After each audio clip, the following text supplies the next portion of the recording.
저는 지금 와인잔에다 커피 이렇게 마시거든요. 이렇게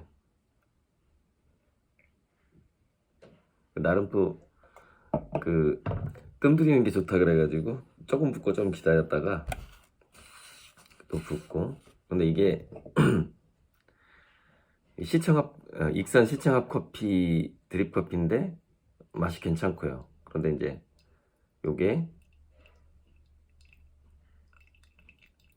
요게 그 전주 고사동의 그 동영커피 그 원두를 사서 갈아 먹는 것보다는 좀 맛이 없어요.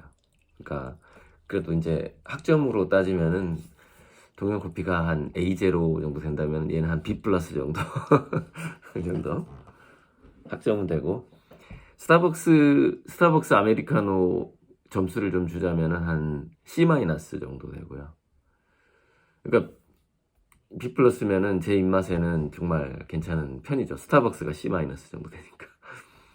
아, 물론 이제 D급 많죠. D급. 그 카페들 가보면 D급 많은데, 우연히 또 조그만 카페 가보면은 B0급 아메리카노들이 꽤 있는 것 같아요. 맛있고. 최근에 익산에서 발견했는데.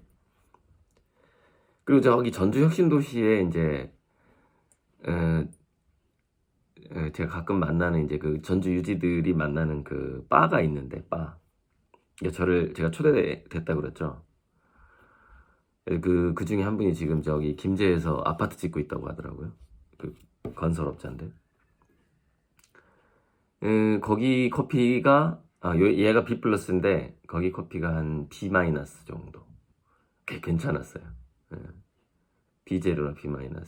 그래서, 아니, 바에서 내려주는 커피가 왜 이렇게 맛있어요? 그랬더니, 역시, 좋은 원두를 선택한다. 예. 거기가 어디냐면은, 혁신도시에 JMB인가 그래. JMB 2층에 있어서, 혁신도시 딱 초입에. 예, 그 2층에 가시면은 맥주를 마시지 말고, 커피를 마시세요. 아주 맛있어요. 자, 이제 어제 몽당연필 그 옆에 농지가 제 기억으로는 269평인가 그래요. 그 지적도상에. 거기다가 한 20종의 토종 종자를 심었어요.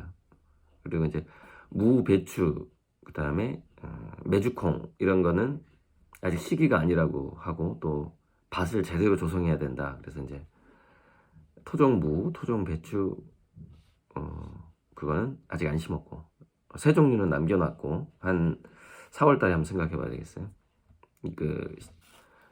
아무튼. 그래서 이제 고주몽이가 한 세 종류 심고, 그 주몽이 엄마가 또 한 세 종류, 우리 어머니가 한 네다섯 개, 제가 한 일곱 여덟 종류 이렇게 심었는데, 그래서 오늘 비가 이제 어머니 말씀이 땅에 들어가도록 오지는 않을 거다. 예, 그러니까 제가 가서 직접 물을 줘야 된다 이거죠. 어제 이제 심자마자 주긴 했는데, 그래서 이제 그 물 주고 조금 몽당연필 좀 정비하고 전주에 가서 이제 월요일 날 배달할 그림이 두 개가 있는데, 이제 그 그림을 완성을 해야 됩니다. 그래서 이제 오랜만에 어머니가 이제 밥 먹다가 옛날 얘기를 해주는데, 제가 6살 때 있었던 일을 얘기해 주는 겁니다.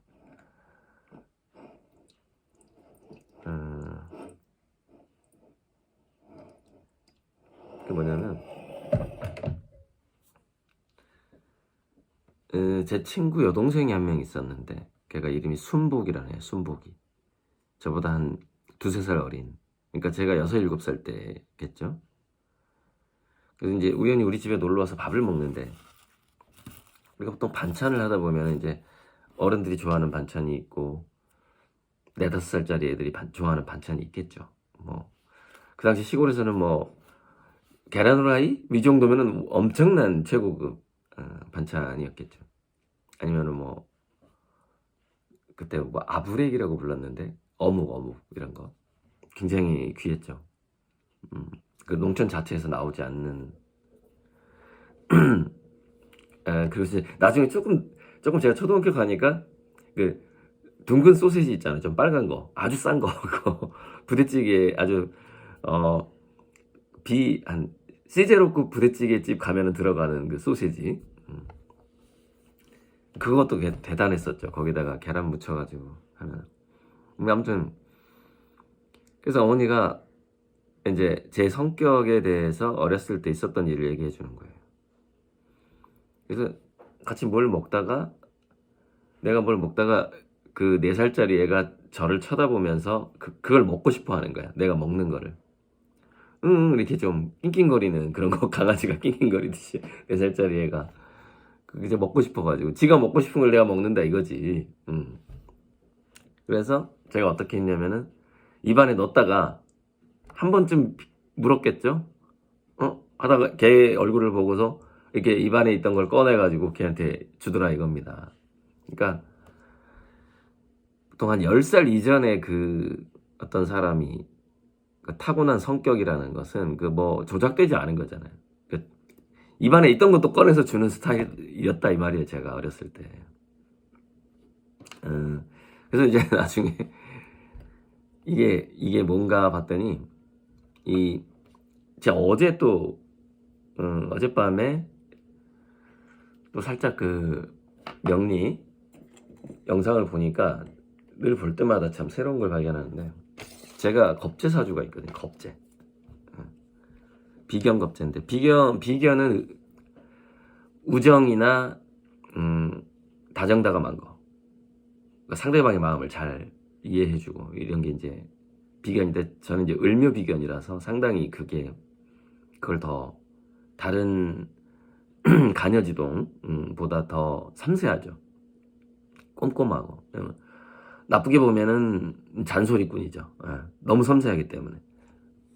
이제 그거하고 겁재가 이제 간목이 딱 있으면서 이제 그 겁재가 있는 그런 사주인데, 이 겁재의 성격에 대해서 딱 나오는 거야 어제.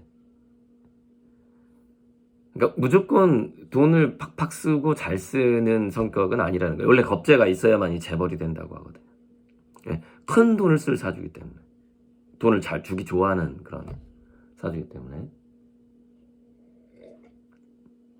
그리고 겁재가 있어야만이 연예인이 된다고 그래요. 왜냐면은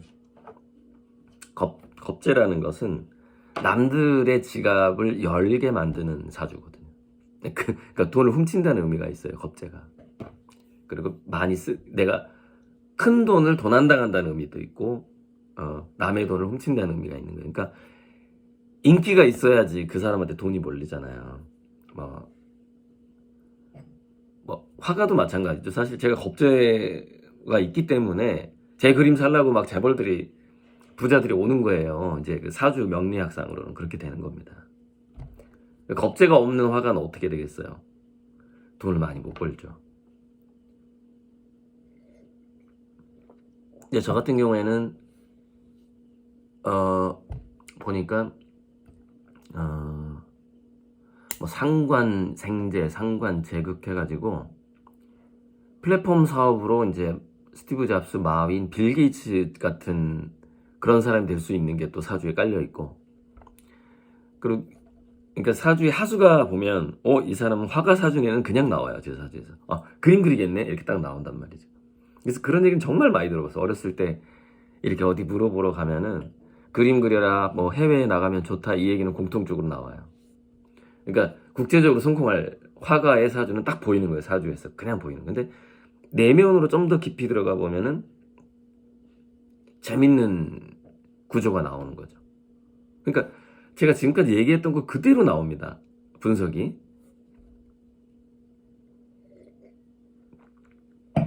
은행가 사주가 나와요. 은행가. 돈의 입출금을 관리하는 사람. 그러니까 제가 아미고님들한테 그런 거 아닙니까? 막 대출도 해주고 지금 렌탈도 해주고 이게 나온단 말이에요. 근데 이게 커지는 거예요, 이 판이 국제적으로. 그러니까 제가 제 그림을 그 기축통화의 본위로 만들겠다라는 게 이게 이미 사주에 어느 정도 프로그램이 돼 있는 거예요. 제 사주에가 참 재밌었어요. 그래서 어제 이제 겁재 성격이 나오는데, 겁재들은 제가 그랬잖아요. 저는 돈을 뜯길 걸 예상하고 뜯긴다고. 그냥 뭐 주거나 그냥 이렇게 하진 않아요. 근데 보면 겁재는 자기 주변 사람들이 언제 돈이 필요할까를 괜히 고민하는 사람이라는 거예요. 저 사람이 지켜보면서 그러면 3월 달에 도와줄까? 4월 달에 도와줄까? 이걸 계산하는 거예요. 근데 그게 겉으로 드러나지 않아요. 그런 표현을 하더라고. 근데 저 같은 경우에는 비견겁제가 동시에 있기 때문에 사실 아미고님들도 이게 카톡이 오거나 이렇게 이제 그 박 실장이랑 통화하는 걸 제가 옆에서 들을 때가 있거든요. 들어보면 어떤 상황인지 제가 느낌이 와요. 이 사람을 위해서 뭘 준비하지? 막 이렇게 고민하는 거야, 혼자서. 그걸 이제 안 들으면 몰라도 듣게 되면 느낌이 오기 때문에 지금쯤 생활비가 되게 좀 어렵겠구나. 뭐 이런 것들이 그 아미고님들이 그러니까 아미고님들이 1000명이 있다고 해서 제가 인식을 못하는 게 아니에요. 그 1000명 다 인식할 수 있어요. 그 정도는 됩니다, 제가. 그 1000명이 어떻게 인식이 되냐면은 제가 지지애가 귀문이 2개나 있단 말이에요. 그러니까 어떤 사람을 상상하면 그 사람의 그 어떤 마음의 느낌 같은 거 이런 것들이 막 영화처럼 펼쳐져요. 영화처럼 그 예전에 그 노스트라다무스인가 아주 유능한 예언가들의 능력이 뭐냐면은 미래를 영화처럼 보는 거예요. 그림으로 펼쳐진다 이 말이에요. 그래서 혹시 뭐 그러니까 이런 거예요. 예를 들자면은 엊그제 만약에 누가 나를 며칠 날 만나자 그러면은 만나서 무슨 일이 있을까? 라고 딱 생각을 하는 순간 한 7, 8개 영화가 머릿속에서 지나가요. 그러니까 그 장면이 그냥 딱 나와버려. 어디서 만나기로 했으니까 테이블 위에서 술을 마시다가 몇 잔 하다가 이 사람이 무슨 말을 할 것이고 어쩌고저쩌고 이게 한 7, 8개 영화가 그냥 나와요. 머릿속에서 딱 나와. 시나리오가 딱 나와. 근데 그게 안 맞을 때도 많긴 한데 그게 원래 귀문 성격이라는 게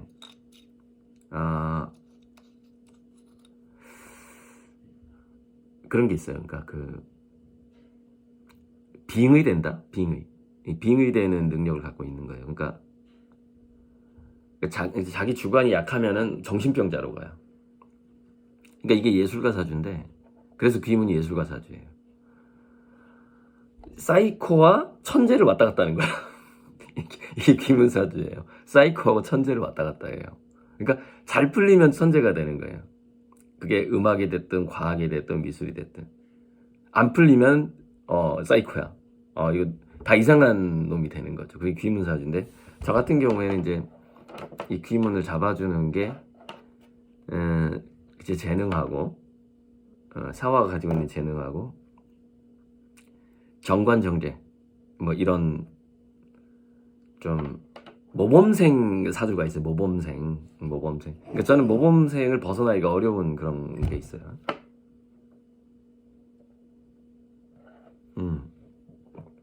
그래서 아무튼 자기 입에 있는 것까지 꺼내서 주는 그 성격이 원래 제가 사주도 나오고 타고난단 말이에요. 정말 우리 아미고님들한테 많이 드릴 거니까 믿고 기다려주시면 되고 그리고 늘 신경 쓰고 있어요. 이 사람이 지금 어떤 힘든 일이 있을까 이걸 제 아미고 1000명이라면 1000명을 다 신경 쓴다고요. 몇 명의 배신자들 빼고 그때 주식 발행하고 할 때 항의 문자 보내고 했던 이름하고 전화번호 다 있어요. 제가 어떻게 할 것 같아요? 조금이라도 불만을 얘기했던 사람은 창발 지분 투자 계약서 안 써줍니다. 안 써주고 그 금액을 공탁을 해서 찾아가게 하거나 다른 그 은행에서 법원을 통해서 아니면 이 공탁이라는 게 제가 공탁을 걸어보려고 했더니 개인정보를 알아야 되는 거야. 그러니까 주소하고 전화번호 이게 좀 더 자세히 알아야지 공탁이 되더라고요. 그러니까 공탁도 안 되는 사람이 있어. 공탁해서 환불을 해버리려고 그랬거든요. 그때 그 소나리하고 한패거리들을 전부 다 환불시켜 보려고 그랬는데 이 성격이 또 저한테 있는데 제가 이 편관상관이 있어서 그러니까 저는 좀 약간 성격이 양날의 검이에요. 그러니까 친구일 때는 되게 다정다감한데 적이 되면은 그러니까 저의 적이 되면은 굉장히 잔인하게 변합니다. 제가 그 사람한테 공격을 굉장히 잔인하게 해요. 그러니까 조심하셔야 돼요. 적이 되면 안 돼. 지금 아주 제 공격을 받은 사람들 아주 깜짝 놀랄 겁니다. 아, 이 정도의 다각적인 공격이 들어올 줄이야. 막 이렇게 하고 있을 겁니다. 공격하는데 저는 비용을 아끼지 않고 공격해버립니다. 모든 아무튼 넘어갈게요. 그래서 아무튼 다 아미고님들이 신경 쓰고 있고, 그 사람들은 이제 환불을 해주고 싶은데 공탁을 못 걸겠어. 그럼 어떻게 하겠어요, 제가? 환불 안 해주고 계약서도 안 써줘요. 그럼 어떻게 제가 주장할까요? 아, 돈 빌렸다. 30년 동안 아무것도 안 해주는 거야. 계약서도 안 써주고 아무것도 안 해줘. 그러면은 현재 법정 이자가 15%인데 여기 12%또 떨어질 거예요. 법정 최고 이자가 있어요. 벌금 같은 걸 때릴 때. 그러면은 10년이 돼야 2배가 돼요. 10년. 그럼 30년이면 3배야. 근데 자, 그 소나리와 한패거리들이 저한테 투자했던 돈이 10,000원에서 100,000원이 많고, 그 다음에 아주 골치 아픈 놈 하나 있는데 그 놈이 투자한 돈이 50만 원이에요. 그러면 내가 30년 동안 돈을 안 갚았다고 쳐봐봐. 그럼 그 50만 원 투자한 사람한테 150이 붙죠? 200만 원 주면 끝나요, 게임이.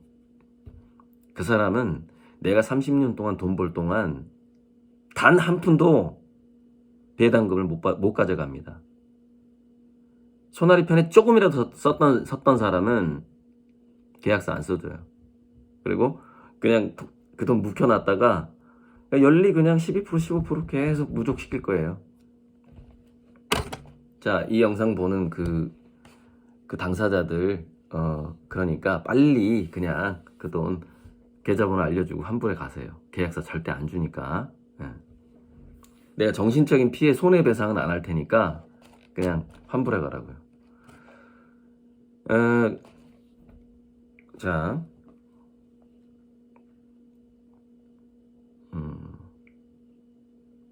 재밌는 기사가 2개가 떴는데,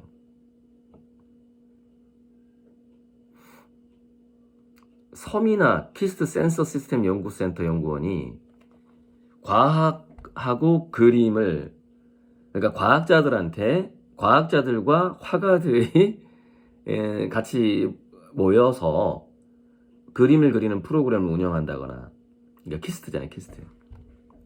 하는 일을 하는 사람이 있는 거예요. 이것도 이제 내일쯤 이거 달아드릴게요. 저는 지금 이제는 그 링크 다는 거는 제가 안 하고 직원을 시키기로 했거든요.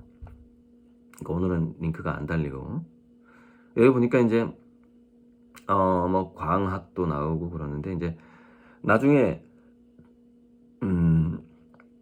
평행우주론 얘기도 나오겠죠. 여기 보면은 과학과 미술 사이에 다리를 놓다. 과학과 미술 사이에 다리를 놓다, 이런 기사가 나오죠. 아, 이 물리학과 출신이구나. 물리학과 출신인데 계속 그림을 그렸다는 거예요, 학교 다니면서.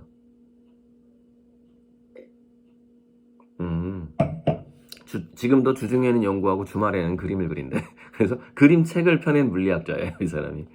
이 사람이 이제 결국 저랑은 운명적으로 만나게 되겠죠. 저 일부러 찾아가고 그러지 않아요. 왜냐면은 이런 거 제 성격 하나 얘기해 드릴게요. 자, 제가 이제 제가 서울대학을 9년 만에 졸업했는데, 90년에 들어가서 99년 2월에 졸업하고 99년 3월에 이제 김대중 대통령한테 초대받아가지고 청와대에서 이제 김대중 대통령이랑 같이 한 테이블에서 식사를 했단 말이야. 그분은 뭐 졸업하고 뭐 할 건가? 저랑 이제 대통령이 이렇게 대화를 나누고 그랬단 말이에요, 김대중 대통령. 그거 다 7시 뉴스, 9시 뉴스에 다 나갔어요. 그 영상 다 있어요. 언젠가 뜰 겁니다. 제가 김대중 대통령이랑 식사하고 악수하는 장면이 다 있으니까, KBS, MBC 다 있으니까 언젠가 이제 다큐멘터리로 나오겠지. 네, 무슨 말인지 아실 거예요, 아시는 분은. 네. 자, 아무튼 그랬는데 제가 동아리 활동을 정말 많이 했단 말이에요, 학교 다닐 때. 오지랖이 넓어가지고. 그럼 제가 그러니까 언론, 법조, 예를 들어서 뭐 판사 같은 경우에는요, 제 고등학교 후배만 2명이 있어요. 세부하고 후배. 저랑 같이 96년도에 얘네들이 둘 다 서울대 법대인데 학교 다니면서 90패스를 해버린 거예요. 사실을. 둘 다. 와, 얘는 몇 학년이었어, 그때? 대학교 2, 3학년 때 패스하고, 한 애는 4학년 때였나? 졸업한 지 1년 이내였는데, 아무튼, 이철우하고 원호신이었던 것 같은데. 이름이 세바고 후배인데, 이제 셋이 막 술 마시고, 이제, 왜냐면은, 이제, 세바고에서 선배를 만나다 해가지고, 3명을 초청을 한 거야. 그러니까 저는 이제 중앙 비엔날레 대상을 받았고, 얘네 둘은 40패스를 한 거예요. 그러니까 이제, 제가 세바고 1회기 때문에, 뭐 이렇게 큰 선배가 없어요. 그러니까 이제 학교 애들은 재학생임에도 불구하고 좀 잘 나간다 싶은 선배들을 이제 자꾸 인터뷰를 하는 거예요. 그래서 이제 40패스 한 2명의 고등학교 후배하고 저하고 이제 세화고에 가서 이제 애들이랑 인터뷰하고 이제 저녁에 술 먹고, 고등학교 후배들이랑 맥주 좀 먹고, 그때 재학 중에 40패스 한 애 집에서 잤어요. 걔가 키우던 강아지가 있었는데, 잠자는데 얼마나 귀찮게 하는지 그냥 막 핥고. 그러고서 걔가 이제 40패스하고 호주 여행을 보름간 간다고 그러면서, 그 다음에 이제 걔네 집에 가서, 부모님 얼굴은 잘 생각이 안 나네. 걔 후배 얼굴은 생각나는데, 이제 자고, 그랬던 기억이 나요. 자, 고등학교 후배만 판사가 2명이야. 그러면은 제 동창 중에 판검사들이 몇 명이겠어요. 그리고 제가 서울대 다닐 때 사귀었던 사람들은, 그러니까 언론계, 법조계 뭐 해가지고요. 그다음에 과학자들, 연구원들, 그러니까 세워가고 좀 공부 잘하는 데거든요. 그래가지고 뭐 2학년 때 저기 카이스트, 고등학교 2학년 때 카이스트 바로 간 애가 있어. 저랑 학생회 활동했던 애가, 제가 세워고 1학년 때 반장 겸 부회장이었단 말이에요. 그러니까 학생회 같이 활동했던 애인데, 그냥 바로 그냥 2학년 때 3학년 거치지 않고 바로 카이스트 가버리더라고. 뭐 그런 애도 있고. 그러니까 과학계에도 꽤 있죠. 동창들이 좀 있고. 서울대 아무튼 대기업에 많고, 또 대기업. 그런데 제가 이제 2000년 1999년 이렇게 내 그림을 알려야 되겠어. 전시를 할 때. 근데 제가 자존심이 어느 정도냐면 친구들한테 부탁을 안 해요. 제 인맥들한테 안 하고, 저를 모르는 사람들이 찾아올 때까지 기다려요. 저는 스타일이. 그래서 뭘 즐기느냐 이게 이제 경쟁심이 아주 강한 비경겁자의 성격인데, 자존심이 엄청나게 세요. 그래서 말만 하면은 뭐 잡지사 기자라던가 신문사에 저에 대한 보도를 해줄 친구들, 선후배들이 완전 깔려 있어요. 근데 부탁을 단 한 건도 안 해요, 저는. 왜? 자존심이 상해서 부탁 안 해. 그래서 이제 어떻게 하냐면은, 제가 열심히 해서 저를 모르는 사람한테 오히려 제가 부탁을 해요. 저랑 이제 생면부지의 사람들한테. 나 이런 사람인데, 왜? 아는 사람한테 부탁하면 자존심 상하는 거야. 그래서 안 해, 그런 거 안 하고. 모르는 사람한테 부탁을 해서 언론에 나가요. 그래서 2000년에도 제가 인터뷰를 한 30번 했죠. 굉장히 유명했어요, 제가. 뭐 96년도 대상 받았을 때도 신문에 많이 나왔고, 언론 인터뷰 꽤 했고, 2000년에 굉장히 많이 언론 인터뷰, 짧은 것까지 치면은 한 30회 되고, 정식 기자가 와서 인터뷰한 것만 한 14번 정도 됩니다. 2000년도에. 그러면 이제 그거를 보고 언론계에 있는 선후배나 친구들이 너 신문에 나왔대? 라고 전화가 오는 거예요. 그걸 즐기는 겁니다. 그걸. 그러니까 야, 너 그래 잘 나가네? 그래 좋은 직장이 있지. 근데 나 너한테 도움 청하지 않고도 나도 무지 잘 나가. 이걸 보여주고 싶은 거야, 친구한테. 어떤 성격인지 아시겠죠? 이게 비경겁자 성격이에요. 부탁을 안 합니다. 그러니까 제가 보세요. 지금 아미군인들이 저한테 돈을 투자하고 있잖아요. 근데 제가 그때 주식 투자 권하고 방송할 때 제 주변 사람들한테 제가 전화했을까요? 왜? 아는 사람한테 저는 부탁하는 거 안 한다니까요. 자존심 상하니까. 나는 모르는 사람들이 이렇게 나한테 투자해. 이걸 보여주고 싶은 거예요. 아는 사람들한테. 기존에 알던 사람들한테. 그런데 제가 한 가지 고민한 게 있는 거예요. 아는 사람이 딱하게 사는 사람이 있는 거야. 딱하게. 힘들게. 매일매일 노동하면서 파산 직전이고 그런 사람들한테만 한 1, 20만 원이라도 투자해라라고 제가 권했어요. 왜? 나중에 천배 만배 돌려줄 거니까. 그러니까 그냥 뭐 평범한 사람들한테는 아유 뭐 전화도 안 하고 저는 내가 뭐 회사 차렸다는 것도 몰라요. 그러니까 아예 모르는 거고. 그래서 정말 힘들어 보이는 친인척과 친구들한테 그다음에 과거에 뭐 잠깐 사귀었던 옛날 여자친구라던가 해서 쫙 연락을 했고 그 중에 이제 아무튼 한 사람도 있고 안 한 사람도 있는데 제가 이제 100만 원씩 권하겠어요? 그러면 부탁이 돼 버리잖아. 10만 원만 해라 이렇게 얘기를 하는 겁니다. 10만 원만 해라. 그랬더니 이제 어떤 놈이 이제 투자를 했다가 그때 그 사건이 일어난 겁니다. 천배만배 환불해줘. 그 댓글 사건 기억나세요? 내가 걔 불쌍해가지고 그것도 직접 말하기도 뭐하고 그래서 친구를 통해서 투자를 하라고 그랬어요. 왜? 도와주려고. 나는 지금 뭐 그때 하루에 1억씩 들어올 때였어. 하루에 투자가. 하루에 1억씩 투자할 때 10만 원 투자하라고 전화하는 건 그 마음은 뭐겠어요? 도와주고 싶어서. 근데 그걸 빌미로 배신을 때리더라 이 말이에요. 환불도 안 해가고 귀찮게 하고 협박하고 와 이 환멸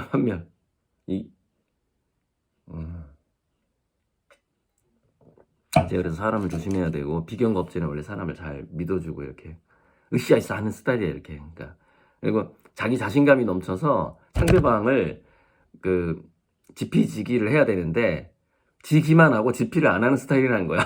겁제 성격이 딱 나오더라고. 그 남들을 뒷조사를 안 해.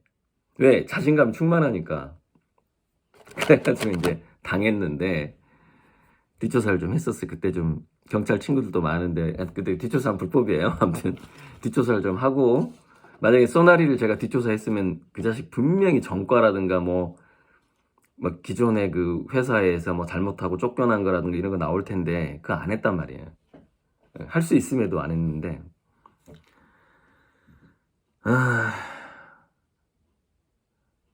아무튼 앞으로 사람 조심해야 돼. 참 그래가지고 이 얘기하고 끝내야지. 아니 막 이야기가 복합적이다 보니까 막 왔다 갔다 하는데 어쨌건 지금 이렇게 과학과 미술을 접목시키는 이런 어떤 키스트 박사도 이렇게 있고 언젠가 이제 저랑 만나게 되는 거죠. 저는 이렇게 모르는 사람들 만나는 게 좋아요. 그리고 이 사람이 나한테 찾아오게 만드는 거. 그만큼 제가 더 활동을 하고 더 유명해지면 결국 만나겠죠. 왜? 양자물리학 평행우주를 그리는 화가니까. 당연히. 지금 눈동자 보이잖아요. 자, 저건 60호입니다. 60호. 더 중요한 기사가 있어요. 원래 이제 오늘의 하이라이트. 재밌는 얘기를 해드리고, 희망을 전해드리고, 희망.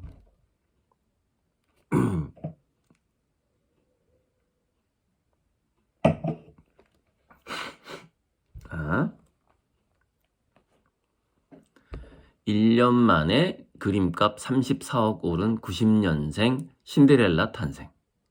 영국 작가인데, 여러분 뉴욕으로 미술 중심이 넘어가기 전에 그러니까 이렇게 처음에 런던이었죠.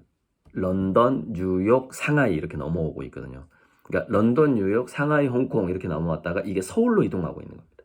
런던 미술시장 중심지가 런던, 뉴욕, 상하이, 홍콩, 다시 서울 이렇게. 예. 왜 중국은 악재가 이제 아시죠? 어떻게 될지 중국 해체됩니다. 예. 해체돼요. 망해요. 공산당이 망해. 망할 때가 됐어요. 그래서 제가 중국에서 전시를 하더라도 막 가고 싶지가 않아 별로. 악재가 너무 많으니까 중국은. 그래서 그림만 보내고 그 중국에 아는 갤러리가 있어요. 상하이에. 그림만 보내서 전시하고 좀 너무 안 가고 싶다 막 이런 느낌. 중국은 불안해 막. 그런 느낌이 나는데, 자, 이 사람이 이제 전통적인 런던에서 성공한 영국 출신 작가죠.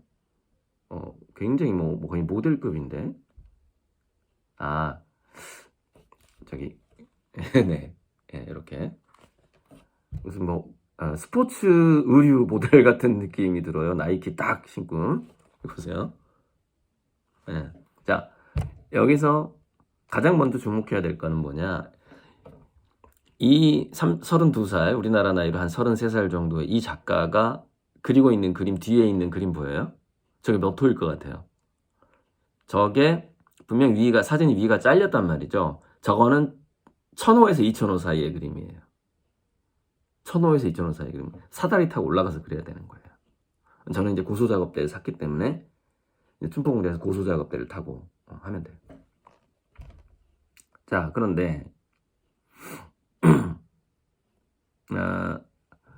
유크노비치, 이름이 어려워. 플로라라고 합시다. 플로라라는 작가인데 지금 블루칩 작가예요. 세계 미술시장에서 이제 떴어. 드디어 이제 경매 시장에서 출세를 한 거예요, 이제. 근데 그 런던 크리스티 소도비에서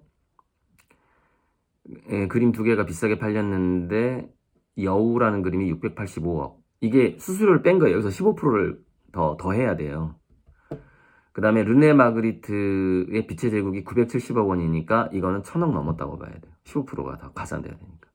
그러니까 또 이제 1000억 넘게 팔린 그림이 나온 거죠. 르네 마그리트는 워낙에 뭐 그럴만 합니다. 우리 뭐 미술교과서에 많이 나오는, 광고에도 많이 쓰이는 그런 광고, TV 광고에서도 르네 마그리트는 이제 초현실주의 자주 쓰이죠. 자, 근데 제가 전에 말씀드렸죠. 전 세계적으로 데이비드 호크니도 그렇고 뭐가 유리하다고요? 그 국가에서 최고의 미술대학을 나와야 돼요. 한국은 당연히 서울대죠. 홍대 아니에요. 그거 얘기하면 또 우리 홍대 친구들이 자, 우리 일란 선생님 얘기를 해드릴게요. 홍대가 원래 내가 홍대 디스 한번 해야 돼. 요거도 없는데 홍대 디스 딱 2가지만 할게요.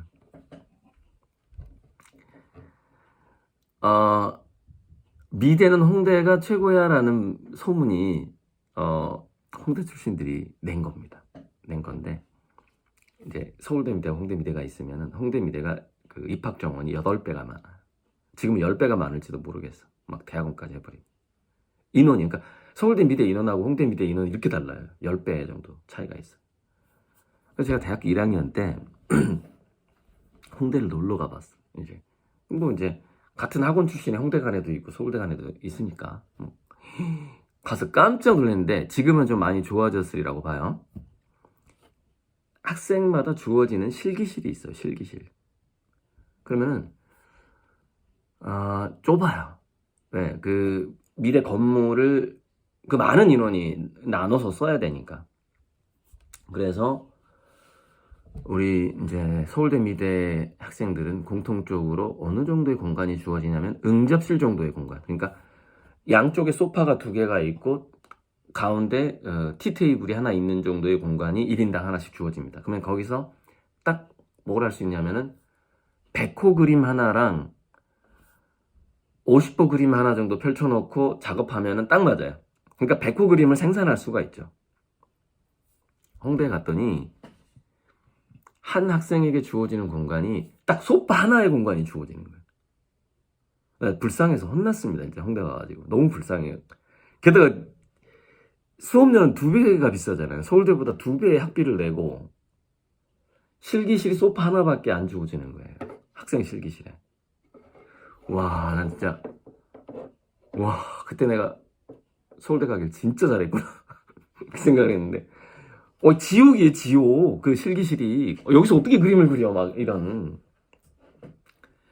저도 그 서울대 실기실이 좁아가지고 기숙사에 가서 밤에 기숙사 그 탁구장에 가서 그림 그렸단 말이에요.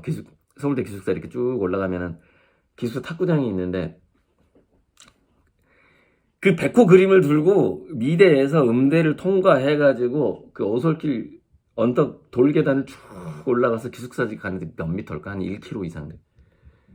기숙사 이제 그 공용 공간에 이렇게 식당 공간이 있고 탁구 이렇게 있는 데가 있어요. 응? 왜 거기를 갔느냐? 서울대 미대는 12시가 되면 소등을 해요. 불이 다 꺼져요. 차단기를 내려버려. 12시가 넘으면은 암흑인 거야, 암흑. 그럼 이제 거기서 몰래 스탠드 켜고 하는 그림 그리는 애들도 있고 한데 나는 그림이 크기 때문에 발각돼 버려. 작은 그림은 할 수 있어요. 이렇게 뭔가 이렇게 딱 빛을 가리고 이렇게 딱 전열은 안 내리거든요. 딱 해가지고 그렇게 할 수는 있는데 그림이 크니까 기숙사까지 가서 기숙사는 24시간 불이 들어와요. 거기서 이제 엄기원이라는 후배랑 둘이 이제 가는 거야. 근데 혼자 가면 좀 심심하니까. 그래서 엄기원이랑 둘이 가면서 이런 얘기를 하는 거예요. 야, 그림은 질보다 양이야. 많이 해야 돼. 밤새 그려야 돼. 이러면서 둘이 양에서 질이 탄생하는 거야. 많이 해야지 좋은 그림도 나오지. 이러면서 이제 그게 저의 원칙이었기 때문에. 그래서 미대를 졸업하면서 가장 좋은 그림을 그리는 학생이 아니라 가장 숫자가 많은 그림을 그리는 학생이 될 것이다. 이렇게 마음먹었어요. 학교 다닐 때. 양에서 질이 나온다. 이렇게 생각하고. 그러니까 밤새면서 물론 과대전도 있긴 하지만은 기숙사까지 가서 그림 그리고. 기숙사 가는 길 얘기하니까 그 옆에 가다 보면 왼쪽에 그 풀밭이 있어요. 기숙사 가다 보면 그 바위산이 하나 있는데 서울대. 이렇게 순환로 기숙사 여기 공터가 있었는데 지금은 거기 막 건물 짓고 막 그랬어요. 사라져 버렸지. 거기서 놀다가 제 성격 하나 말씀드릴게요. 얼마나 이제 솔직한 성격인가. 저는 그때 조지 워싱턴 일화를 보고 나무를 뱄는데 누가 뱄냐? 내가 뱄습니다. 그거. 정말 감명 깊게 봤어요. 초등학교 때. 그런 성격. 그래서 대학교 1학년 때인데 돌멩이를 딱 던져가지고 땅 치는 놀이 있잖아요. 이게 돌멩이 딱 던져. 야구공은 없고 야구공은 찾으러 가야 되니까 돌멩이로 이제 야구 연습을 이렇게 하고 있었는데 그 공터에서 제가 대학교 때 감매소리였어요. 감매소리. 풍물놀이를 연습하다가 이제 놀다가 보면 이제 선배들이 아직 안 오면 좀 놀다가 이제 오면은 그때 이제 그 설장구를 배울 때였는데 설장구 서서 하는 건 아니고 앉아서 치는 설장구. 속도가 프로들보다 느리죠. 장구 치는 속도가.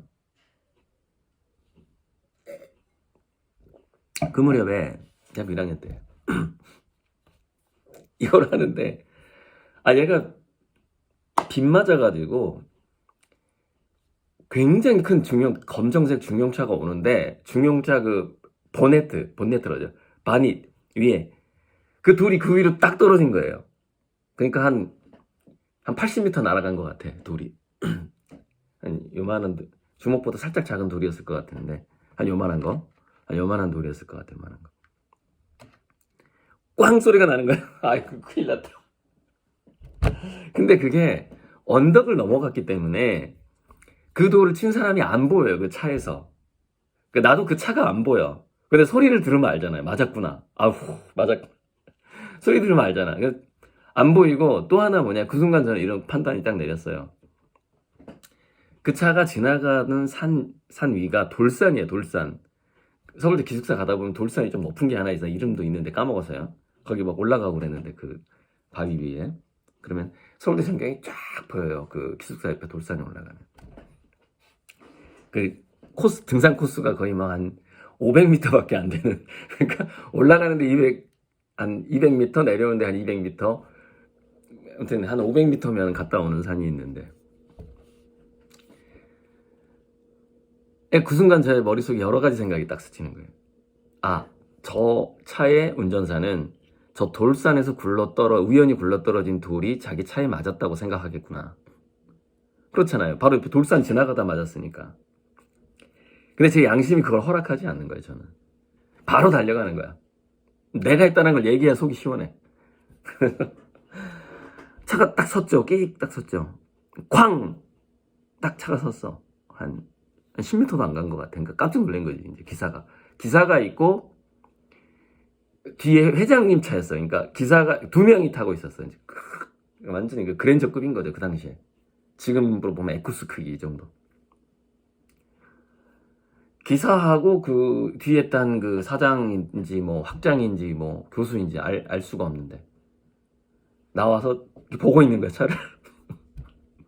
그래서 저하고 그때 그 증인이 누구냐면은 신영재라는 애, 신영재. 예, 감매소리 같이 했던 저랑 90학번 동양학과 신영재하고 저하고 또 한 명이 더 있었던 건, 내가 달려가니까 이제 신영재도 따라오는 거야. 따라와가지고 그 자동차로 딱 달려갔어요. 달려가서 죄송합니다, 제가 그랬습니다. 이거 하다가 이게 좀 빗 맞아가지고 이게 이렇게 가야 되는데 이렇게 가가지고 그게 좀 그렇게 됐습니다. 딱 하니까는 그 이제 결정권자가 누구예요? 그 차에서 그 뒤에 탄 사람 회장님이죠, 회장님. 고민을 역시 회장님 포스야. 고민을 딱 5초 하더라고. 5초. 저는 5초로 느꼈을지 몰라요. 근데 한 3초? 한숨을 쉬더라고. 한숨을 쉬는데 갑시다. 딱 이러니까 저한테 책임을 묻지 않는 거예요. 대학교 1학년한테 너 200조 이렇게 할 수가 없잖아요. 나 같아도 그랬을 것 같아. 그래서 알았어. 학생 알았어. 갑시다. 딱 이러는 거야. 괜찮아. 알았어. 갑시다. 딱 타고 딱 가는 거야. 와. 전 한 200만 원 나올 거라는 그 느낌이, 와, 이거 너무 고급차인데, 이거. 근데 딱 봐주고 가더라고요. 알았어, 학생. 괜찮아. 갑시다. 딱 기사가 딱 물고 쫙 가는 거야. 와. 너무 멋있어. 진짜 너무 멋있어. 그때는 이제 내가 봤을 때 한 40대 정도 되는 그 회장님 포스였는데, 그 사람 꼭 한번 만나고 싶네. 만나서 파나라도 하나 주고 싶어, 진짜. 너무 고마웠어, 제가 그때. 얼마나 당황했던지.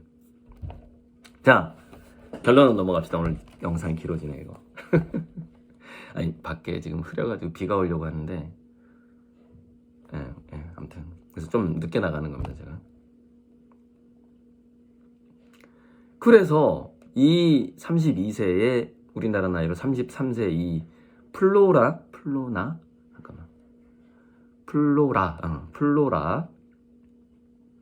그린 그림이 뭐냐? 그리스 신화를 그린 고전주의 화가들을 패러디한 거예요. 그러니까 여러 가지 생각을 넣어서 반추상화로 만든 거죠. 저도 이제 그 추상표현주의 반추상화로 갈 건데, 이게 왜 중요하냐? 전에 얘기했는데, 안 들으신 분 있을 것 같아서. 내가 그 회장님한테 고마워서 잠시 눈물이 났어요. 그때 나 봐줬던 회장님한테 너무 감동해가지고. 회장인지 교수인지 몰라요, 학장인지. 차는 회장님 보수였어. 그래서 이 사람이 추상표현주의고 붓질을 엄청나게 살리는 그림이라 그랬죠. 제가 뭐라 그랬어요? 미술계에 앞으로도 이건 변하지 않습니다. 왜? 인간의 본능 때문에 변하지 않아요. 사람들은 화가의 붓질이 느껴지는 그림을 좋아합니다. 왜냐? 동일시, 공감, 거울주런 때문에 그래요. 본능적인 겁니다, 뇌과학적으로. 그래서 이 친구도 보면은 갑자기 신데렐라 왜 됐어요? 붓질이 어마어마해요. 그리고 고흐 그림을 좋아하는 게 이것 때문이거든요.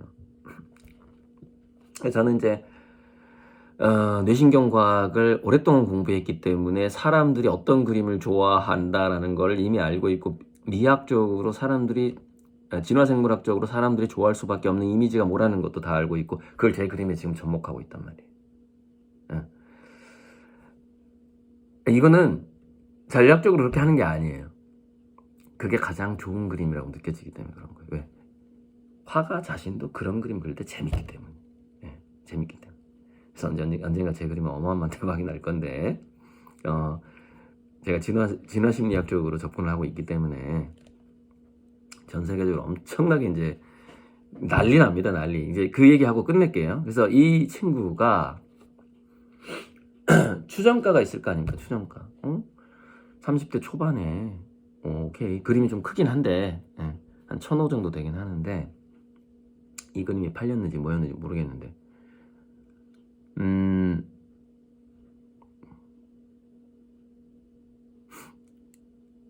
아, 하루에 이 작가가 원래 이제 그래서 막 16배?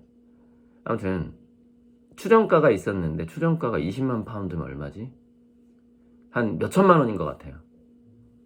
몇천만 원. 근데 요게 44억에 팔린 거야. 여기 끝에 나오죠. 추정가가 몇천만 원짜리예요. 근데 경매에서 갑자기 44억에 팔렸어요. 어떻게 이런 일이 일어나죠? 그림에 매료되는 겁니다. 어떻게 매료되죠? 인간들이 좋아할 수밖에 없는 그림이기 때문이죠. 아, 그리고 또 하나, 신화라는 콘텐츠가 있잖아요. 신화. 아, 신화 콘텐츠 저도 있어요. 고구려 신화. 예. 그리고 저는 고구려 신화에다가 양을점을 평행우주라는 과학이론이 접목되어 있죠. 신화와 과학이 저는 같이 있단 말이에요. 이 친구는 신화를 패러디한 애고. 또 얘도 언젠가 만나겠는데 언젠가 만날 자, 그런데 어느 날 갑자기 하루 사이에 이 친구는 어떻게 됐어요? 그림값이 14배가 올라간 겁니다. 경매에서 하루 사이에 14배가 올라갔어요. 자, 그럼 고리들 그림은 언젠가 어느 경매에서 하루 사이에 몇 배가 올라갈까요? 하루 사이에. 저는 100배까지 간다고 봅니다. 경합이 이루어지면서. 그렇게 제 그림은 기하급수적으로 가격이 올라가 버려요. 그렇게 제가 세팅을 해놨어요. 그렇게 되도록 지금 이거는 그렇게 될 수밖에 없는 그 볼트 너트 아니면은 이걸 뭐라 그러지? 기어. 그렇게 될 수밖에 없도록 제가 만들어 놓고 있단 이 말이에요. 하루 사이에 100배가 오르도록 제 그림이. 그런 엄청난 이벤트를 가져올 수 있는 그림이란 말이에요. 근데 물론 지금 그림은 아니에요. 여기서 좀 더 발달해야 돼요. 왜? 지금 그림은 붓질이 잘 안 보여요. 근데 왜 저는 지금 붓질이 잘 안 보이는 그림을 할까요? 아직 자신감이 거기까지 못 간 겁니다. 내공이.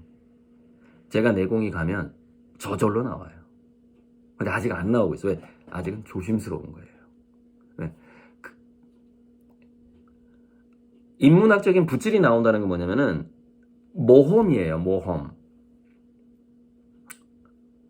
그걸 이렇게 다 긁어내야 되고 막 씻어내야 돼. 실수하면. 근데 자존심이 강한지라 한번 했다가 또 지우고 이게 또 싫어. 그러니까 좀 더 내가 자신감이 충만하고 내가 이 정도의 그림을 그려도 되겠다 싶을 때 그 붓질이 나오는 겁니다. 그러니까 전 지금도 할 수는 있어요. 그런데 하면서 내가 기분이 나빠질 것 같은 거야. 왜? 계속 수정하다 보면 기분이 나빠지잖아요. 그러니까 지금 제가 그리는 그림 뭐냐면은 내가 기분이 안 나빠지는 정도의 그림을 하고 있는 거예요. 그러니까 저의 내공에 맞는 그림이 나오는 것이죠. 근데 제가 조금 더 성숙해지고 조금 더 이제 손이 더 풀리고 그림의 개수가 더 늘어나고 하다 보면 드디어 나오기 시작하는 거죠. 그 화가의 모든 것을 그 붓질 하나에서 그 화가의 전체 에너지와 모든 것을 보여줄 수 있는 붓질들이 나오기 시작하는 거죠. 사람들은 거기에 확 빠져듭니다. 그러니까 아직은 제가 국제시장이라던가 크리스티 소도비에 낼 만한 그림이 제 그림에는 일단은 딱 하나 정도 나왔다고 보면 돼요. 딱 한두 개 정도. 근데 점수가 한 70점대 B제로야. B제로. 이게 못 내. 저는 A급은 가야 되니까 A-A0 정도 가야지 국제적으로 내놓죠. 아직 저는 제 그림 중에 거기까지 갈 만한 그림은 없다고 봐요. 스스로 다 평가가 됩니다. 객관적인 평가가 돼요. 그게 또 겁제 심리이기도 한데 겁제는 성격에 명리학 공부하다 보면 나옵니다. 비견만 있으면 너무 자기 주관에 빠지는 사람이 돼요. 외골수가 되죠. 근데 이거는 비견의 성격은 뭐냐면 뚝심이거든요. 고집. 절대 꺾지 않는다. 좋은 거예요. 근데 겁재가 같이 있어야 돼, 비견은. 왜? 비견만 있으면은 그냥 똥꼬집. 그래, 지 혼자 집 와서 살다 그냥 죽는 거예요. 이제 그렇게 풀이를 하는 거예요. 근데 비견이고 겁재가 있다 그러면 엄청난 그 자기의 주관과 고집을 결국에는 다른 사람들은 어떻게 느낄까를 생각을 하고 있죠. 그러니까 화를 내거나 고집을 부릴 때도 상대방이 나를 어떻게 느낄 것인가를 알고 하는 거예요. 알고 하는 거예요. 아, 저놈이 나를 지금 이렇게 보겠구나. 저 사람 나를 이렇게 평가하고 있겠구나, 현재. 이걸 알고서 그래도 나는 똥꼬집 부리고 이게 카리스마하고 뭐 하는 거예요. 어떻게 볼 줄 알아요. 알지만 필요하기 때문에 그렇게 하는 겁니다. 필요하기 때문에. 그러니까 알고 그렇게 하는 고집을 부리는 거하고 모르고 고집을 부리는 거의 차이는 커요. 적절하게 고집을 부려야만이 이제 그 자기 것을 뺏기지 않고 쭉 유지시키는 그 힘이 나오는 건데, 근데 그 자기 걸 뺏기지 않고 유지를 시키는데 이 객관적인 시각이 없네? 그럼 이렇게 가다가 이렇게 추락하는 거죠. 근데 저는 그걸 본단 말이죠. 경제정보한 겁재가 있기 때문에. 그러니까 자꾸 명리학 얘기해서 죄송합니다만 요즘에 제가 좀 쉬는 시간에 명리학을 좀 하다 보니까 자꾸 말투가 그렇게 나오는데. 자, 오늘의 핵심. 언젠가 여러분은 크리스나 소돔이나 또는 뭐 서울 옥션이나 한국이든 어디든 간에 한국의 옥션도 이제 크겠죠. 그리고 특히 K 옥션 같은 경우에는 저랑 인맥 관계가 있는 옥션이고, K 옥션 같은 경우는 현대 갤러리죠. 정말 좋은 거 나오면은 제가 K 옥션에 한번 내볼 겁니다만은, 그래서 이제 정말 하루 만에 100배 올라갈지. 근데 우리나라에서 하루 만에 100배가, 우리나라 경매에서 하루 만에 100배가 올라가려면은 전 세계 컬렉터가 K 옥션에 모여야 돼요. 그러니까 그만큼 중심지가 돼야 되는 거죠. 그러니까 전화 참여자들이 많이 낙찰하거든요. 여러분, 1000억짜리 그림을 사는 사람이에요. 있어요. 자기 신분을 노출하고 싶겠어요? 안 하고 싶겠어요? 내가 그냥 내 취미 생활로 그냥 조 이상을 쓰는 사람이 있어. 뭐 1000억짜리 막 그림도 하나만 사는 거 아니에요, 그 사람들은. 이게 자기 전용 갤러리가 있어요, 그 사람들은. 자기 미술관이 있다고요. 그 정도 1년에 1조 이상 쓰는 사람들은 그림에. 자기 전용 미술관을 걷는 거, 산책하는 걸 즐기는 거예요. 그림을 보면서. 그런 취미생활인 거예요. 자, 그 사람들이 자기 신분 노출하고 싶겠어요? 그래서 전화로 웅찰하는 겁니다. 왜? 유럽, 미국 같은 경우는요, 그 사람이 그 정도 부자라는 게 알려지면 위험해요. 총 들고 온단 말이에요. 그래서 한 50억 이상 막 100억 이상 딱 올라가잖아요. 그러면 그 현장에 있는 사람들이 못 사요. 그 대리인이 가서 전화로 사는 겁니다. 근데 전화를 하는 사람들이 훨씬 더 부자예요. 그러니까 어떻게 돼요? 낙찰되고 낙찰 포기 안 해요. 왜? 워낙에 부자이기 때문에. 그러니까 전화로. 아무튼 저도 여기까지만 하고 이제 그러다 1시간 되겠는데. 그래서 오늘의 결론은, 자, 하루 사이에 14배의 몇천만 원짜리 그림이 44억에 팔리는 이런 일도 생기고 있다. 근데 이 사람은 이 30대 초반에 영국 작가인데 영국의 명문대학을 나온, 영국의 최고의 명문대. 런던 예술대학이 정말 그런가는 모르겠는데 아무튼 손에 꼽히는, 우리나라로 따지면 뭐 서울대, 홍대 뭐 이 정도 나온 작가죠. 내가 서울대, 홍대 디스하다 하나 빼먹었구나. 오늘 1시간 채우겠네. 그래가지고 이제 일란 선생님이 와, 선생님이 1938년생이에요. 그때 이제 미대 입시, 자기가 미대 입시 했던 이야기를 해주니까, 그럼 몇 년이에요? 1958년, 1959년, 60년 이때쯤이잖아요. 또는 1957년일 수도 있고. 그때 그때부터 한동안 홍대가 후기 대학이었어요. 무슨 얘기냐면은 서울대를 시험 봐서 떨어진 애들이 가는 학교였다 이 말이에요. 전기 후기 이렇게. 그러다가 이제 승격이 되고 막 인원을 늘리고 하면서 입학 정원이 8배나 많으니까 좋은 작가들도 그만큼 이제 양에서 질이 나온다고 좀 나오고 이렇게 하잖아요. 이게 여론 형성이 너무 센 거예요. 홍대 졸업생이 너무 많으니까. 이제 서울대는 그러니까 투표에서는 투표하면 반드시 져. 그러니까 미협 이사장은 서울대 출신이 되기가 어렵죠. 홍대 그쵸? 왜 서울대 홍대가 이게 약간 이런데 보니까 홍대 출신들이 서울대를 안 뽑아주죠. 그 이사장이 되게 대통령이 되게 힘든 거야. 거기서는. 예. 이번에 윤석열 어마어마하게 그 조직력으로 아마 전부터 쌓아왔던 조직력이죠. 그 검찰 조직도 무시 못하고. 아무튼 자, 여러분 집안에 검사가 한 명 있다고 쳐봐요. 그럼 그 집안에 미치는 영향력이 얼마나 크겠어요? 검사가 한 명 있다고 쳐봐봐요. 그 조직력이라는 건 정말 무시 못하는 거죠. 그 밖에 이제 현 민주당에 실수한 것도 있고 이제 해서 겹쳐가지고. 그래서 이 선생님 얘기가, 야, 그때도 서울대 떨어진 애들이 홍대 갔어. 지금 뭐 하는데 이러면서 이제 선생님 우리 편하게 얘기할 때. 근데 지금도 마찬가지입니다. 지금은 1지망, 2지망, 3지망이 있잖아요. 그래서 실제 사례예요. 자, 10명이 보통 이렇게 돼요. 서울대, 홍대를 동시에 붙어요.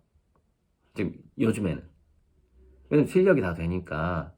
서울대, 홍대 10명이 동시에 붙는다. 근데 아주 드물게 홍대만 합격하고 서울대 떨어지고, 또는 서울대만 합격하고 홍대 떨어지고 이런 사람도 있어요. 드물게. 근데 대부분은 양쪽 다 합격을 합니다. 제가 알고 있는 그 선화예고 서울예고 출신들이. 뭐 공부도 잘하고 그림도 잘하니까 얘네들은. 근데 그중에 90%는 서울대를 선택하는 거예요. 10명 중에 9명은. 한 명만 홍대를 선택해. 근데 왜 얘가 홍대를 선택할까 생각해보면 홍대 인맥이 좋아. 자기를 키워줄 인맥이. 그래서 홍대를 선택하는 거죠. 홍대에서 교수될 확률이 높아. 뭐 이런 거. 느낌 아시죠? 그 느낌. 근데 뭐 별로 특별한 것도 없어. 내가 홍대 가서 혜택 입을 것도 없어. 그러면 서울대를 하더라 이 말이에요. 제가 지금까지 보아온 미술판이 그렇다는 거예요. 이게 다 그런다는 얘기는 아니고 제 나름대로 분석을 해보자면. 요거도 먹을까봐. 그렇더라 이 말이에요. 지금도 그래요. 지금도 누가 뭐래도 수많은 미대 입시생들은 서울대를 가고 싶어 해요. 동시에 합격해도 홍대 안 간다니까요. 지금도. 근데 그게 1938년생 일란 선생님 때부터 그랬다는 거 지금까지. 근데 왜 소문은 미대는 홍대를 나와야 돼. 이게 왜 소문이 났어요? 자기 방어기제, 심리적 방어기제죠. 약간 그 자격지심도 있고 그런 거예요.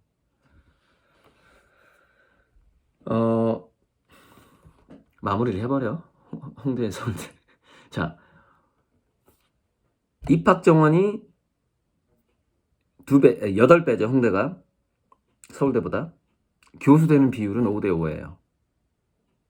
아시겠죠? 그러면은, 교수 되는 경쟁력이 어디가, 서울대가 8배가 됐어요. 홍대 출신보다. 그 다음에, 해외에서 알려진 작가들의 비율이 있어요. 지금 딱 해보니까, 해외에서 알려진 작가들의 비율이 이제 막 중대 출신도 있고 뭐 지방대 출신도 있고 한데 서울대 홍대만 따지면 약 5대1 정도 됩니다. 5대1. 그러면은 곱하기 8을 해야 돼요. 무슨 얘기냐? 서울대 출신의 세계적인 경쟁력이 홍대에 40배가 된다 이 말이에요. 40배. 곱하기 8을 해야지 입학 정원이 8배인데. 그러니까 국내 여론은 다 그냥 헛소리예요. 헛소리. 뭐니 해도 지금까지는 한국에서 독보적인 미래는 서울대 미대예요. 1시간 됐네. 써니 여기까지 하겠습니다.